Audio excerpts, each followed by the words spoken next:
जो मौजूदा पॉलिसी आप उसकी हिमायत नहीं करते, जो मीडिया रेगुलेट करने के बारे में? उसका फ़ायदा नहीं है, उसका कोई फ़ायदा नहीं है। आपने उसको रोकना है जो गलत खबर है, आपने उसको रोकना है जो आपको बदनाम कर रही है खबर, आपने उस खबर को रोकना है कि जो सच नहीं है। तो बाकी तो आप नहीं ना रोक सकते। ट्रिब्यूनल बनाने का कोई फ़ायदा नहीं। ये डेफर्मेशन वाला बनाएं, ये हुकूमत गलत तरफ जा रही है।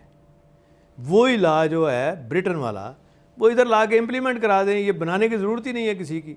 अगर मीडिया गलत छापेगा, जो कि नहीं छाप सकता, कम से कम पहले देखेगा मीडिया हाउस, नहीं तो फिर उसको इतना केस देना, पैसे देने पड़ेंगे। अब वही कानून ला के जब ये प्राइम मिनिस्टर बने तो मुशर्रफ साहब को दिखाया, उन्होंने बड़ा अच्छा है, उन्होंने ये पास करा दिया असम्बली से, ये कानून पास हुआ है।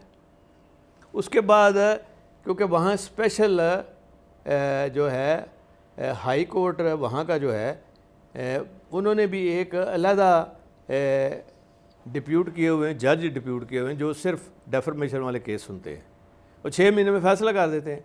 इन्होंने आके वही रिक्वेस्ट की, आगे इफ्तिखार चौधरी का वो केस अलहदा चल पड़ा।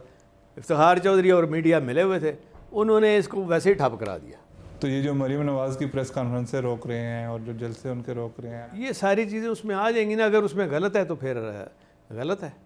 तो आप नहीं समझते कि ये एक जाबराना इकदाम है, ये एक शख्सी आज़ादी के ख़िलाफ़ है कि एक खातून प्रेस कॉन्फ्रेंस कर रही है, एक जलसा कर रही है, तो आप उसको दिखाते ही नहीं टीवी पे, बाकी सब कुछ चल रहा है? वो उसका हल ये नहीं है, उसका हल जो मैं कह रहा हूँ वो करने वाला है।